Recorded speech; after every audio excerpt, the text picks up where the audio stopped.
Hello and welcome to happy cinemas. ఈ వారం release అయిన లేటెస్ట్ ఓటీటీ మూవీస్ మరియు వెబ్ సిరీస్ అయితే చూద్దాం. ముందుగా తెలుగులో అయితే ఈ వారం ఏ ఒక్క మూవీ అయితే స్ట్రీమ్ కాలేదు. వెబ్ సిరీస్ అయితే 'విరాటపాలెం పీసీ మీనా' అనే వెబ్ సిరీస్ అయితే జీ5లో అయితే స్ట్రీమ్ అవుతా ఉంది. ఇక తమిళ్ సినిమాలు చూసుకుంటే 'ఆజాదీ' అనే మలయాళం తమిళ్ డబ్డ్ వర్షన్ అయితే సింప్లీ సౌత్‌తో స్ట్రీమ్ అవుతా ఉంది. రెండోదొచ్చేసి 'అంబి' అనే ఒక తమిళ్ మూవీ అయితే సింప్లీ సౌత్‌లోనే స్ట్రీమ్ అవుతా ఉంది. మూడోదొచ్చేసి 'జోరా కైతట్టుగా' అనే తమిళ్ మూవీ అయితే సింప్లీ సౌత్‌లోనే స్ట్రీమ్ అవుతా ఉంది. ఇక హిందీ సినిమాలు చూసుకుంటే అజయ్ దేవగన్ నటించిన 'రైడ్ 2' మూవీ అయితే నెట్‌ఫ్లిక్స్‌లో అయితే స్ట్రీమ్ అవుతా ఉంది. అలాగే వెబ్ సిరీస్‌లో అయితే 'పంచాయత్' సీజన్ 4 అయితే అమెజాన్ ప్రైమ్‌లో అయితే స్ట్రీమ్ అవుతా ఉంది.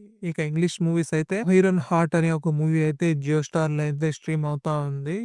'కౌంట్ డౌన్' అనే ఒక వెబ్ సిరీస్ అయితే అమెజాన్ ప్రైమ్‌లో అయితే స్ట్రీమ్ అవుతా ఉంది. 'స్క్విడ్ గేమ్ 3' అయితే నెట్‌ఫ్లిక్స్‌లో అయితే స్ట్రీమ్ అవుతా ఉంది. 'క్లీనర్' అనే ఒక మూవీ అయితే లయన్ గేట్స్ ప్లేయర్‌లో అయితే స్ట్రీమ్ అవుతా ఉంది. నా కంటెంట్ మీకు నచ్చితే నా వీడియోని లైక్ చేయండి, షేర్ చేయండి, సబ్స్క్రైబ్ చేసుకోండి.